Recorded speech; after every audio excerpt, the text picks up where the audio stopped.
โครงการนำพ่อแม่ครูบาอาจารย์นโมคณะเจริญพรศรัทธาญาติโยมทางบ้านก็ดีในศาลาก็ดีขอความสุขความสงบสุขเย็นแก่จิตแก่ใจจงเกิดมีแก่ทุกตนทุกคนในวันที่24เดือนมิถุนาเดือน6 2025ก็ถือว่าวันโกนมาเนี่ยเป็นวันโกนเป็นวันพระใหญ่ก็ถือว่าพวกเราก็ได้มาปฏิบัติบูชา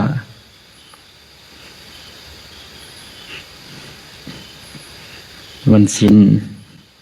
อย่าให้ละวันพระอย่าให้เว้นบางบ่อนสถานที่บางบ่อนเป็นแม้แต่เห็นเวียกเห็นงานก็ยังลาพักมาถือศีลอุโบสถมา เข้าวัดพังธรรมเป็นว่ามีอกจิต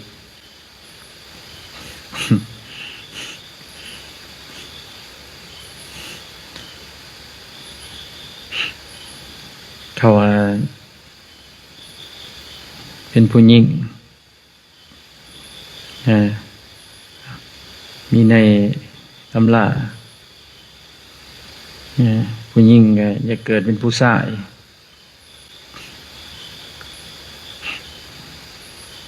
ท่านอย่าเกิดเป็นผู้ชายเฮ็ดจังได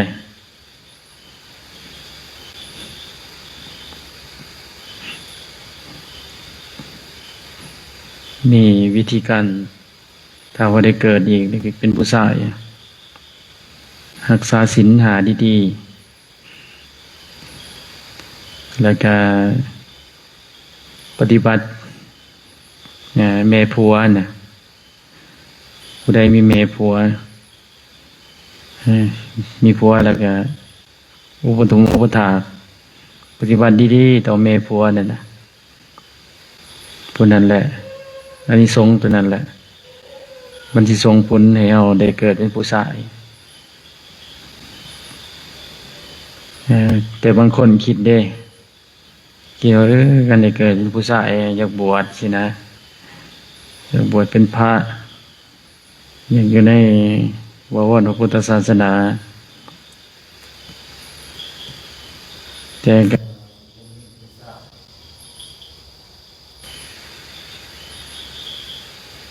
เป็นหญิงเป็นชายเขาก็ทำความดีได้แต่มันก็บ่สะดวกคือผู้ชายไปสังเกตเบิ่งเป็นผู้หญิงก็ลำบากเนี่ยลำบากหลายแบบหับภาระหลายโดยเฉพาะเลี้ยงลูกสินะลูกเกิดมาก็ต้องอุ้มท้อง7-8 เดือนกลัวลูกสิคลอดมากลัวลูกสิออกมาลำบากสังเกตเบิ่งอันนั้นในตำราในพระศิวลีนะ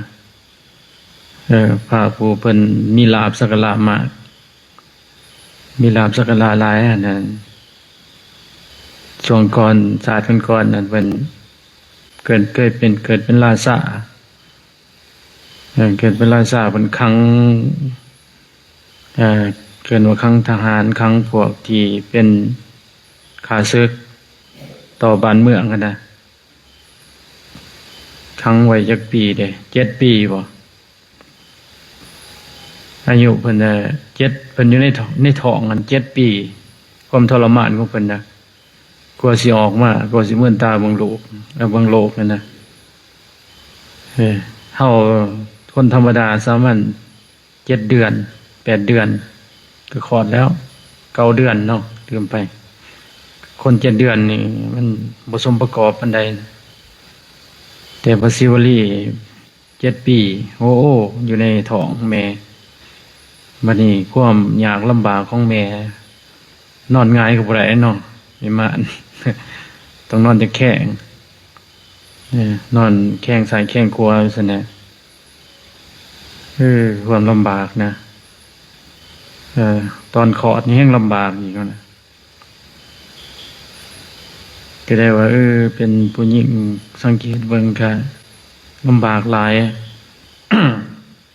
ฉะนั้นการไปกันมากก็ลำบากรักษาเอิ้นว่าต้องรักษาเนื้อรักษาโตเนี่ยยานโจรยานผู้นั้นทำลายซะนะยานผู้ชายทำลายไปใช้ก็ลำบากการเกิดเป็นผู้ชายนี่โอ้มันโชคดีภาษาเนี่ยว่าโชคดีหลายคันเป็นไว้คันจะเกิดเป็นผู้ชายให้เฮาดูแลแม่ผัวดีๆมันเป็นอีหยังจังว่าให้เฮาไปดูแลแม่ผัวนะแม่ผัวน่ะมันทนจมหลายบ่โดนจะได้แม่ผัวนะแม่ผัวเป็นคนมักเว้าหรือเพื่อนลูกสะใภ้บ่จังว่าเพิ่นว่าให้เฮาได้ดูแลให้ปฏิบัติกับแม่ผัวดีๆส่งข้าวส่งน้ำยืนช่วยดูแลอุปถากให้ดีๆว่าน่ะคันจะเกิดเป็นผู้ชายอันนี้ได้ยินอาจารย์สมภพเทศน์ดอกแต่ก็บ่ทันได้เบิ่งอยู่ในพระไตรปิฎกก็ได้ว่าเป็นอย่างสั้นเนาะแต่การที่เฮารักษาศีลนี่แหละแน่นอนได้เกิดเป็นมนุษย์ก็ดีเกิดเป็นผู้ชายก็เอาเป็นผู้หญิงก็เอาว่าแต่มันได้เกิดเป็นคนซั่นนะให้มันได้ภูมิกลางๆเรียนว่าภูมิกลางๆคือมนุษย์และเทวาเทวโลกเทวดาสิภูมิกลางๆเนี่ยเพราะว่าส่วนหลายมันว่าคือพวกอย่างต่างๆเทวดาคือเทวดานี่บางเทวดาส่วนหลายเกิดเป็นเทวดาเวลาตายแล้วมันจะตกลงนรกหลายกว่าวิตจากเทวดาใช่แต่ก็บ่ฮู้ว่ามันเป็นหยังจังตกจากนรกไปตกลงนรกมันเป็นหยังก็บ่จักแต่ว่าก็ฮู้ว่ามันเป็นจังซั่นน่ะแต่เฮาผู้มนุษย์นี่เรียกว่าเว้าง่ายๆก็คือเกิดเป็นอีหยังก็มันก็ทุกข์หั่นน่ะมันก็ได้สังเวชได้สิเกิดเป็นผู้ชายเป็นผู้หญิงเป็นสัตว์ต่างๆภพภูมิต่างๆมันก็ยังมีความทุกข์อยู่ใช่ไหมมันก็ยังลำบากอยู่มันมีอายุบ่อยู่ใช่ไหมพระพุทธเจ้าเฮาประเสริฐที่เห็นเพิ่นเว้ากันคอมเมนต์เว้ากันว่าข่อยอยู่ในเฟซแน่นั่นนะเขาบ่ได้นับถือศาสนาอิหยังบางคนก็นับถือ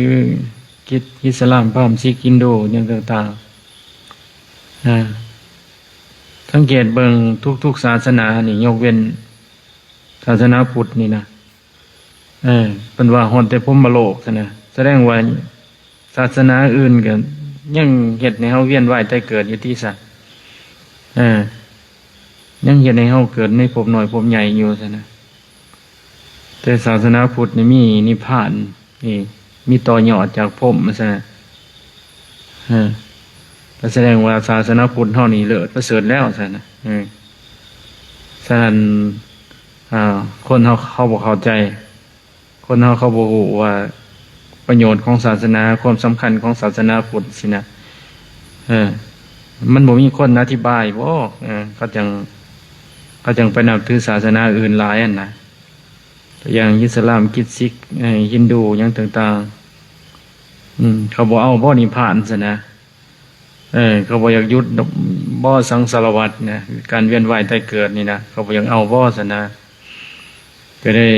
เป็นสิ่งที่น่าพิจารณาน่าค่อยไข้ควรเบิ่งว่าทุกๆศาสนานี่ฮอดตั้งแต่พรหมโลก มีแต่ศาสนาพุทธเฮาสินะเออ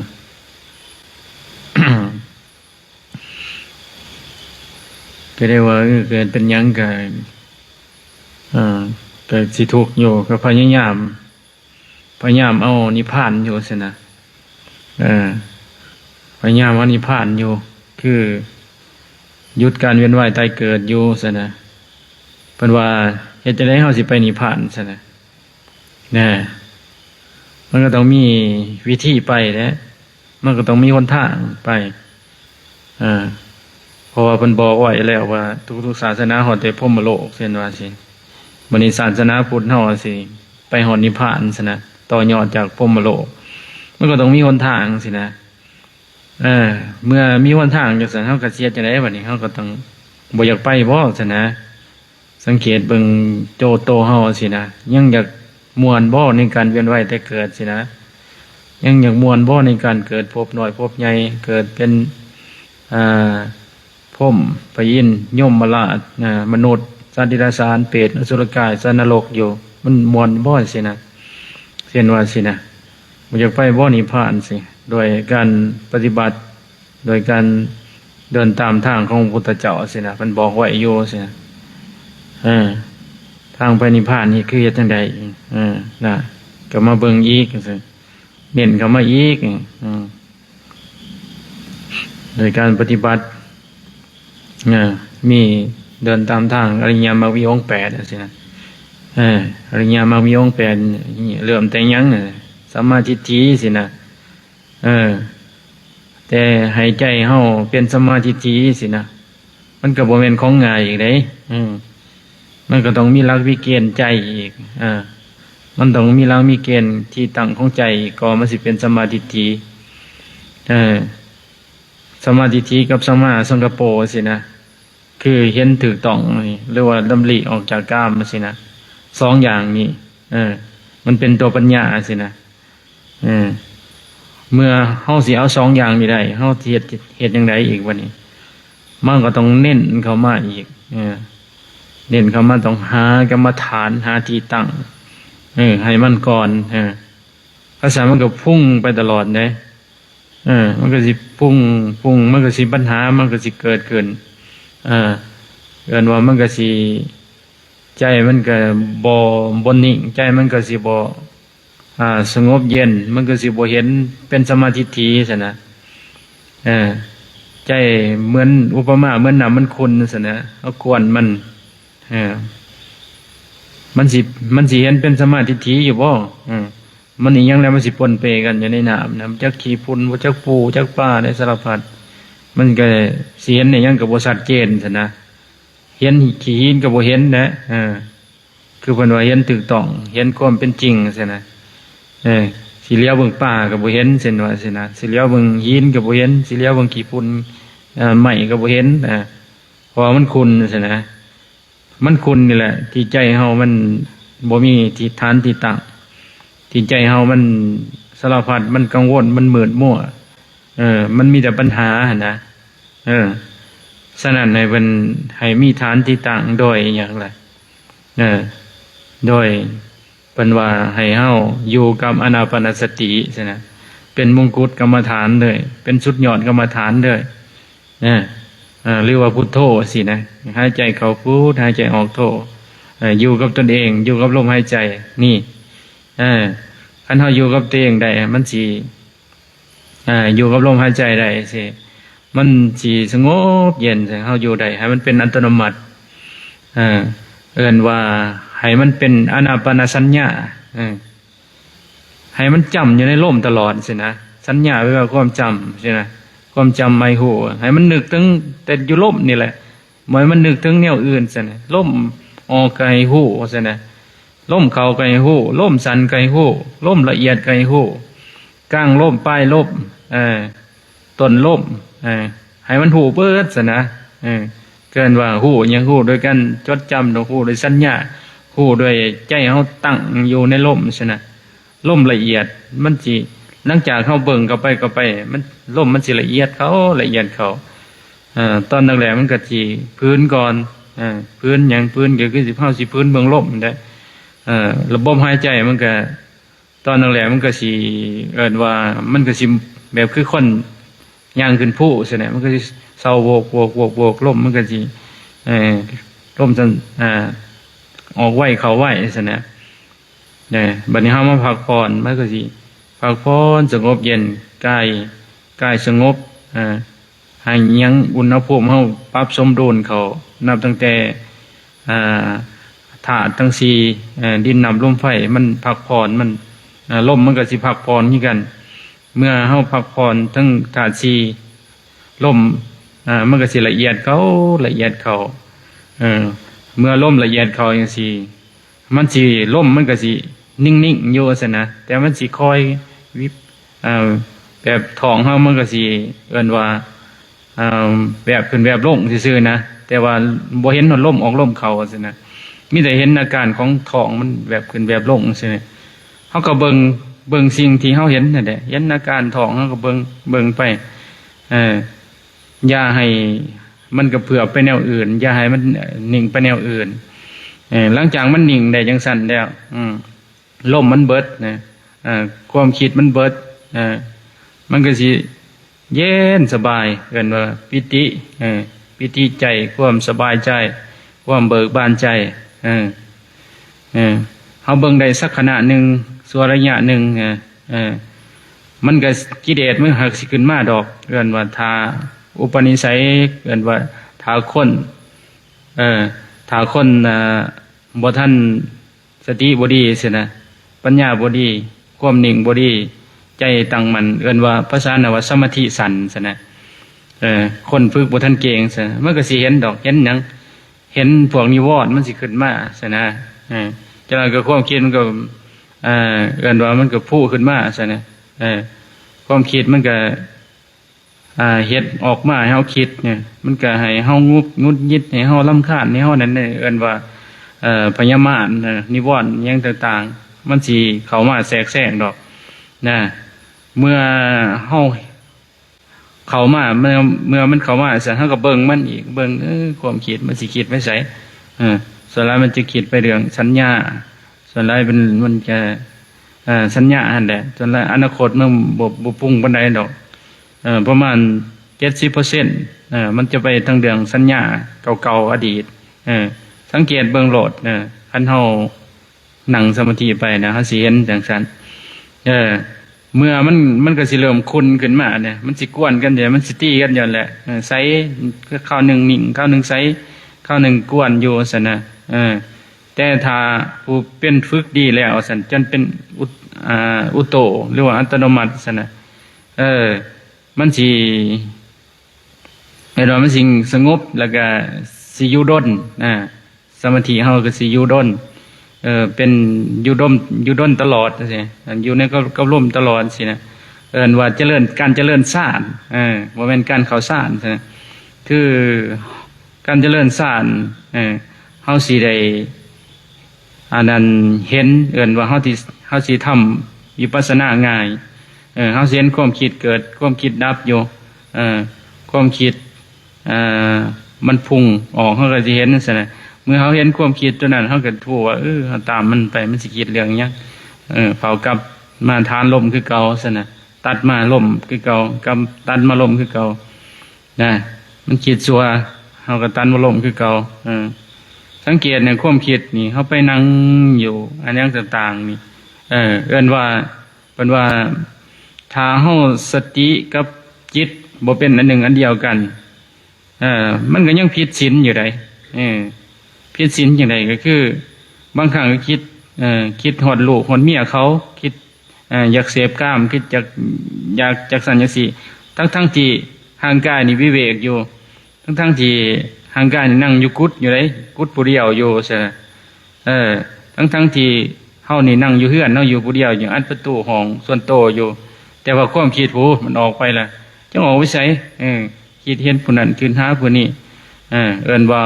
กามนี่แหละมันบีบคั้นกามนี่แหละมันเฮ็ดให้เฮาผลักดันเฮ็ดให้เฮาคิดซะนะเอิ้นว่าอนุสัยเก่าความชินเคยของเก่าของเก่าสนะเฮามานั่งเบิ่งมันซินะเฮาจะคันผู้มีสมาธิซั่นมีความตั้งมั่นสติดี เมื่อมันขึ้นมาซะเฮาก็เผาละมันนะซะนะเผากำจัดมัน เมื่อกำจัดมันได้มันก็สิกลับมาเป็นปกติมันก็สิเย็นลงมันเห็นมันเกิดมันดับอยู่มันเป็นธรรมชาติของมันจังซี่เอิ้นว่าเฮาทำสมาธิเฮาสิเห็นความเป็นจริงว่าเป็นสัมมาทิฏฐิเห็นสภาวะมันเกิดขึ้นได้มันก็ดับได้มันเกิดขึ้นมันก็ตั้งอยู่มันก็ดับไปสภาวะจังสันแหละเห็นทุกสิ่งทุกอย่างเป็นธรรมชาติเห็นทุกสิ่งทุกอย่างเป็นความถูกต้องเห็นทุกสิ่งทุกอย่างเป็นปกติของมันจังสันมันเกิดขึ้นตามเหตุตามปัจจัยมันจังสันนี่คือว่าเป็นสัมมาทิฏฐิเป็นสิ่งที่นั่นสิ่งที่เว้าเบื้องไปเบื้องต้นนั่นน่ะเฮาได้เฮ็ดจังซี่มันจังใจเฮาจังสิไปนิพพานได้ซะนะบัดนี้หลังจากเฮาอานิสงส์ของการที่เฮาอยู่กับลมว่าซี่นะอยู่กับลมได้เพิ่นว่าจะได้เป็นพระอรหันต์นะเมื่อสิ้นลมหายใจนะเมื่อยังบ่สิ้นลมหายใจก็ได้เป็นอนาคามีของอานิสงส์มันบ่ธรรมดาเลยเป็นพระอริยเจ้าการอานิสงส์ของการฝึกอานาปานสติฉะนั้นเฮาอยู่กับลมได้สินี่เมื่อใจเฮาสิขาดสินะอยู่กับลมได้สิวิญญาณของเฮานี่ใจของเฮานี่มันบ่มีที่ตั้งแนวอื่นบ่ตั้งแนวอารมณ์ในภพเพิ่นว่าสังขารแล้วก็ภพแล้วก็ศาสตร์นั่นซะนะตัว3อย่างนี่สำคัญสังขารคือความคิดความปรุงแต่งนี่เมื่อมันคือตัวอย่างว่าเฮาอยากไปเมื่อปากเสสิหรือว่าเฮาอยากไปเมื่อสวนเฮาสินะเฮาอยากไปเมื่อสวนเฮามีคนที่คู่กรณีเฮาอยู่สวนอยู่ใกล้ๆสวนใกล้ข้างกันนั่นแหละหรือว่าเฮือนข้างๆกันเอาสมเทียมอยู่คนข้างๆกันซะโอ้ยกลับเมื่อจากสวนมนต์นี่สิไปอันนั้นก่อนไปหายมันก่อนไปด่ามันก่อนไปตีมันก่อนซะนะเฮาคิดไว้จึงอยู่พี่แล้วเฮาคิดไว้แต่สิมันเป็นภพแล้วมันเป็นภพมันอารมณ์โกรธแล้วซะนะมันตกอยู่ในภพแล้วนะใจเฮานะวิญญาณเฮาตั้งอยู่ในภพแล้วเฮาอยากหายอยู่วันนี้ในกรณีแบบเฮาย่างเมื่อหรือเฮาขี่เมื่อซะเฮาอยากหายไปพี่ยังยึดอยู่ในอารมณ์ความโกรธอยู่ยึดไปตลอดย่างก็ยึดหรือว่าขี่รถไปก็ยึดซะนะแต่ในกรณีที่งูคบตายกลางทางบ่หรือว่ารถกลมตายคันเฮาขี่รถซะคันเฮาย่างก็งูคบตายบ่หรือว่าช็อกตายบ่ยังแบบเกิดอุบัติเหตุตายนั่นแสดงว่าเฮาได้ศาสตร์แล้วได้ศาสตร์หยังได้ศาสตร์ที่ใจเฮาโกรธคือเว้าไปว่าอารมณ์ความโกรธนี่วิญญาณเฮาตั้งอยู่ไสเอิ้นว่ากรรมตัวนั้นวิญญาณกรรมก็คือมโนเฮาใจเฮาคิดนั่นแหละเอิ้นว่าอารมณ์นั่นแหละตั้งอยู่หั่นเฮาก็ไปเกิดอยู่หั่นเป็นภพของเฮาแหละอารมณ์ความโกรธเช่นว่าความโกรธความหายความปะทะระหวาดระแวงจังซี่คือความโกรธนี่จังได๋มันก็เป็นสาเดรสารอยู่แล้วสินะความย้านความกลัวความระแวงจังซี่หรือว่าใจห่อนห้นใจเล่าร้อนมันก็แล้วแต่อารมณ์คันใจห่อนห้นใจอารมณ์ใจอันนี้คือเห็นบาปคือเห็นทุกข์ก็สิมันใจนรกก็ซั่นอารมณ์ของนรกก็ซั่นนี่เฮาเบิ่งตัวนี้หลังจากเฮาเบิ่งไปฟ้ามันก็เฮาก็ไปเกิดในสถานที่นั้นโดนเพราะว่าจิตเฮามันยังบ่ทันปล่อยวางอยู่ยังยึดอยู่ในอารมณ์ตัวนั้นอยู่นั่นแหละที่เกิดของเฮาว่าซั่นน่ะก็เป็นภพทบเกินว่าต่อไปก็เป็นศาสตร์ศาสตร์ก็คือเห็นนั่นแหละมันก็ได้ห่างกายเป็นนั่นเป็นนี่มันก็ได้ยุติเกินว่าจิตสุดท้ายหรือว่าสิ่งที่เฮายึดนั่นแหละเพิ่นว่าสังขารการคิดการปรุงแต่งนี่แหละสำคัญแต่นะเฮามาเบิ่งหนังเบิ่งคิดความปรุงแต่งมันเห็นมันเกิดมันดับอยู่เห็นมันเกิดมันดับอยู่มันคันเห็นตอนแรกๆมันก็สิยาวตอนแรกๆมันก็สิเกิดดับอยู่ตลอดบัดนี้ถ้าเฮาฝึกอานาปานสติดีๆเนี่ยมันสิสั่นเขามันสิด้นๆมันจะสิเกิดเทื่อซั่นนะเพราะมันสิได้เฮามันคิดเท่าใดมันก็แฮงสิไปนำความคิดแต่ถ้าเฮามาอยู่กับลมหายใจเฮามาอยู่กับลมหายใจจิตเฮามันก็มาคิดกับลมหายใจอยู่พี่มันจะเปลี่ยนฐานเกินว่ามันก็สิไปอยู่กับลมหายใจมันก็บ่ไปกับความคิดซั่นนะเมื่อมันบ่ไปความคิดจังซั่นมันคิดสั่นลง เวลาเอาคิดไปเนี่ยมันสิเป็นพลังเป็นพลังมีอำนาจบอกครูบาอาจารย์เพิ่นคิดว่าโอ้ยมื้อนี้คิดอยากทุเรียนเด้โอ้ยมื้อนี้คิดอยากอยากยาอยากสูบยาเด้คิดอยากได้หยังคิดอยากได้นี่พูดมันเป็นพลังมันเดือนหอนของพวกเทวดาพวกว่าไปสะกิดใจคนไปสะกิดใจคนในคนสอกหามาให้มันก็ว่าจะอยากได้บุญบ่เทวดามันก็เขาสิงหรือว่าบันดาลใจคนเอามาให้ซะนี่เกินว่าพวกที่พึกดีเกินว่าใจมันมีพลังนี่คือครูบาอาจารย์คือหลวงตาพุทธนี่หลวงตาพุทธเพิ่นนี่ความพลังจิตเป็นแก่กะนี่อยู่ในตำราเพิ่นว่ามันเป็นเพลงสิกงไหนยังขาดเพิ่นได้บ่ธรรมดาเนี่ยพลังจิตของเพิ่นนี่เฮาคือกันแท้คันเฮาไปกับความคิดเนี่ยโอ้แสดงว่าไปกับกามปัญญาบาตเบียดเบียนไปกับนิวรณ์ปัญญามามนึกเอาไปกินนั่นแหละแต่ถ้าเฮามาอยู่กับลมหายใจตลอดสิ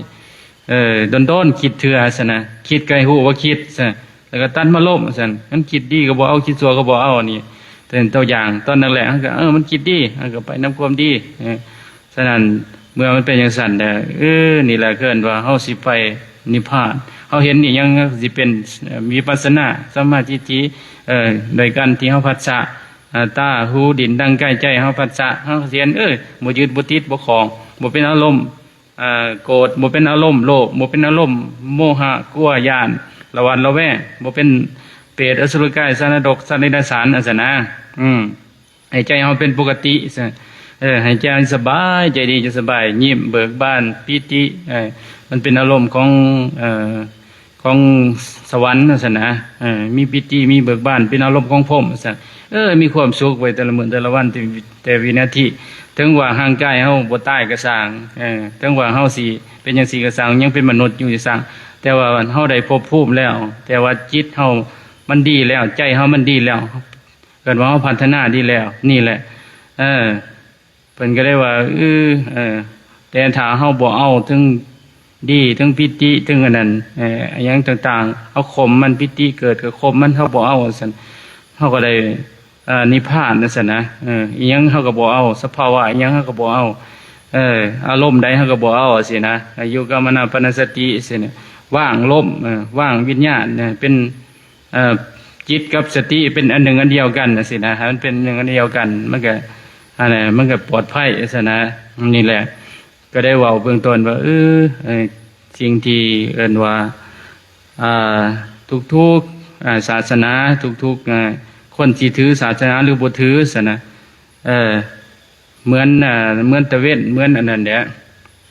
ไปไกลตะเวนอยู่ในโลกนี่มันก็ร้อนเนาะตะเวนมันก็ร้อนบ่ทุกคนนั่นแหละคันเฮาบ่ถือศาสนาแต่เฮาไปทำบาปมันก็ให้ผลซะนะตัวอย่างว่าไปเบียดเบียนคนไปฆ่าคนไปเฮ็ดนั่นเฮ็ดนี่เฮ็ดผิดศีลผิดธรรมนั่นแหละแต่มันบอกเขาบ่ฮู้ว่ามันผิดศีลผิดธรรมแต่มันก็ผิดอยู่แล้วมันผิดกฎหยังกฎของธรรมศาสตร์กฎธรรมศาสตร์เนี่ยก็สิลงโทษเขาเองซะนะถึงเขาสินับถือศาสนาหรือบ่นับถือเขาก็เป็นของเขาถึงสั่นนะก็เวียนว่ายตายเกิดอยู่นั่นแหละก็เป็นจังสั่นแหละนี่ก็ได้ว่าทุกๆภพทุกศาสนาซะนะคือเป็นว่าให้เฮามีศีล5สินี่ที่เฮาอยากเกิดเป็นมนุษย์สมบูรณ์หรือเป็นหญิงก็ดีเป็นชายก็ดีจังซี่นะก็ได้คิดว่าพิจารณาว่าคือเป็นว่านับถือศาสนาใดก็เป็นคนดีหั่นแหละก็แม่นก็เป็นคนดีก็ดีแบบในฐานะมนุษย์ซะนะดีแบบบางคนก็มีความเสียสละบางคนก็ประกอบส่วนช่วยโลกช่วยสังคมซะนะสร้างถนนหนทางสร้างโรงเรียนสร้างนั้นสร้างนี้มันก็ยังได้อารมณ์ความอิ่มความปิติเอิ้นว่าความสบายใจมันก็เป็นอารมณ์ของสวรรค์อยู่ซะนะแต่มันก็ดีกว่าอารมณ์โกรธอารมณ์หายอารมณ์โมโหเนี่ยมันก็ยังเป็นภพอยู่มันก็ยังเป็นภพภูมิที่เกิดอยู่ซะนะฉะนั้นเฮามาทำลายสังสารวัฏทำลายการเวียนว่ายตายเกิดนี่นะมาเขามาหูมาเห็นฝึกอนาปานสติสิเนี่ยอยู่กับลมหายใจอยู่กับมันนี่ดีก็บ่เอาชั่วก็บ่เอามีแต่เฮ็ดไปเสียสละไปแต่บางคนน่ะดีก็ยึดในดียึดในดีจนบ่ฮู้จักว่างดีซะ ขี่เหือไปหอดพังแล้วก็ยังขี่เหือเรื่อยอยู่บ่ลงจากเหือยังยึดในเหืออยู่มันก็ยังเวียนว่ายแต่เกิดอยู่แล้วจะบ่ออกจากเหือเนาะจะบ่ออกจากความดีซะนะจะยังยึดดีจะยังติดดีอยู่ยังต้องการลาบยศสรรเสริญยินท่าอยู่ซะนะยังอยากให้คนย่องอยู่ซะนะนั่นแหละมันก็เป็นสิ่งที่ว่ายังเป็นภพยังเป็นภูมิอยู่เป็นว่าเฮามาปฏิบัติจังซี่นะเฮาปฏิบัติเพื่อออกจากความมีความเป็นนะพ่อแม่เพิ่นพาปฏิบัตินะพ่อแม่ครูบาอาจารย์เพิ่นพาปฏิบัตินะหรือว่าพระพุทธเจ้าเฮาเพิ่นสอนสุดยอดแล้วนะแต่คนธรรมดาเพิ่นก็สอนมาตั้งแต่เอิ้นว่าอนุบุพพิกถาท่านไปท่านไปรักษาศีลไปแล้วก็อานิสงส์การท่านแล้วก็อานิสงส์การรักษาศีลมันทำได้เนี่ยกันสอนเรื่องการใช้ชีวิตของยุโรปเป็นจังได๋ซะแล้วก็สอนเบิดซะนะแต่สุดยอดเพิ่นก็สอนนั่นซะนะออกจากโลกออกจากเวียนว่ายตายเกิดเพิ่นก็สอนเพิ่นรู้วิธีเบิดซะนะฉะนั้นพระพุทธเจ้าเฮาก็เคยเว้าตลอดว่าเพิ่นมีพระมหาธิคุณพระปัญญาธิคุณพระกรุณาธิคุณซะนะก็คือสิบ่มีหยังเนาะมื้อนี้เนาะก็อนุโมทนาบุญนำสามเณรบวชใหม่ก็ตั้งมุกตั้งใจปฏิบัตินะฟังความครูบาอาจารย์ตื่นเด็กลูกเสาขยันเฮ็ดขอวัดกวาดเช็ดถูไหว้พระสวดมนต์นะดูแลอุปถัมภ์อุปถากเครื่องใส่ของซอยเครื่องส่วนร่วมซอยกันซะนะหักษาว่าเฮารักษาศาสนามันเป็นประโยชน์ใดว่าเฮามาทำประโยชน์แก่ส่วนรวมดีกว่าเฮาไปทำประโยชน์แก่ครอบครัวเฮานะคือตัวอย่างว่าเฮาอยู่ทั้งโลกเอาผัวเอาเมียมันก็เป็นประโยชน์ตั้งแต่ลูกแต่ผัวกับเมียเฮาอันเด้แต่ถ้าเฮามาเสียสละจังซี่เฮามาให้คนจิตใจดีใจสบายสิทั่วโลกทั่วจักรวาลสิว่าเฮาเลี้ยงใจเขานี่ดีกว่าเฮาเลี้ยงครอบครัว 3-4 คนของเฮาลูกผัวฮะวันนี้เฮามาเลี้ยงใจเบิดทุกคนชาวโลกนี่เฮาสิมีอานิสงส์ใหญ่ส่าใดซะนะประโยชน์ของมันแตกต่างกันซะนะอนุโมทนาบุญนำนะเอามีคำถามบ่มั้ยฮะมีอยู่ต้องการถามมีโยมญาติโยมมาถามว่าคนที่ตายอยู่ป่ากับตายอยู่ห้องหมอจิตวิญญาณอยู่หม้องเก่าหรือไปอยู่ได้ขนาดมีคนถามมามันอยู่ที่อารมณ์ยังว่าอยู่คือว่าว่าแล้วใจนั่งภาวนาอยู่ป่าอยู่แต่ใจจะยังอยู่บ้านอยู่แต่ใจจะยังอยู่น้ำไม่ออกน้ำขอน้ำขั่วอยู่ซะวันนี้จะอยู่ห้องพยาบาลอยู่แต่ว่าจะยังกินหอดเครื่องของจะอยู่เทนวาสนะจะยังกินหอดว่าอันนี้ก็ของกูอันนี้ก็หน้ากูอันนี้ก็ผัวกูเมียกูรถกูย่านพาหนะกูแต่ห่างกายจะอยู่ห้องหมออยู่ซะนะเมื่อจะไปผูกพันก็มาล่มดังกล่าวกันว่าการปฏิสุทธิใจของเจ้านะการจุติก็คือการดับปฏิสุทธิการเกิดของเจ้านะใจของเจ้าเกิดนะจะสิไปเกิดในอารมณ์มันนั่งอารมณ์โลภบ่เพ่งเล็งอย่างใดของคนอื่นบ่อารมณ์ผูกพันกับผู้นั้นผู้นี้มันก็เป็นเปรตเผาเฮือนเผาซ่านอย่างเนี้ยมันก็เป็นเปรตเผาสิ่งดังกล่าวนั่นแหละนะวันนี้อารมณ์ก็เคยเว้าไปแล้วว่ามันอารมณ์อันไหนมันก็แล้วแต่ภพเฮาซะนะแล้วแต่ใจเฮามันไปเสวยภพตัวใดซะนะมันก็ไปเกิดนะฮะสิอยู่ไสมันก็บ่เกี่ยวตายอยู่ไสมันก็บ่เกี่ยวตายอยู่ไสมันก็ไปอยู่บนหั่นแหละอยู่อารมณ์ของใจของเฮาซะนะสิตายอยู่บ้านตายอยู่เฮือนมันก็คือเก่าเกินว่าสำคัญคือกันปฏิสนธินะจิตสุดท้ายมันสิอยู่ไสเข้าใจบ่มีอีกบ่ฮะบ่ได้